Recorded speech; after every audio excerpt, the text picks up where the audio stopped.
రాహుల్ గాంధీ గారి మీద ప్రేలాపనలు పేరుతాడు ఆయన. రాహుల్ గాంధీ ఆలోచనలకు కనీసం దరిదాపుల్లో మీ ఆలోచనలు ఉండవు. మీ ఆలోచన అది కానే కాదు. ఈ దేశంలో రాజ్యాంగ పరిరక్షకుడుగా దేశం మొత్తాన పోరాడుతున్న ఒకే ఒక్క యోధుడు ఇలా రాహుల్ గాంధీ గారు.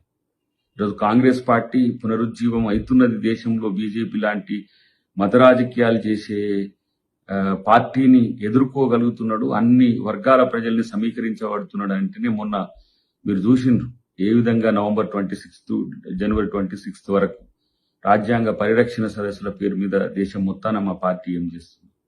మీ నాయనేమో రాజ్యాంగాన్ని మారుస్తా, అంబేద్కర్ రాసిన రాజ్యాంగాన్ని మారుస్తా అనబట్టే ఏది ఆర్ఎస్ఎస్ వాళ్ళ మాట విని, బీజేపీ వాళ్ళ మాట విని.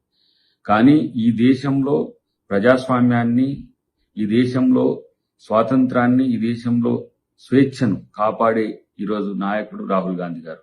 మాట్లాడితే వాళ్ళ మీద ఏదో విరుచుకపడితే ఏదో పెద్ద అయినట్టు అనుకుంటారు. రాజీవ్ గాంధీ గారి విగ్రహాన్ని ఏడ ఉంచాలనో ఏడకి పంపించాలో ఆడికి పంపిస్తామని అంటారు. మీకు అసలు తలకాయ ఉందా మీకేమైనా?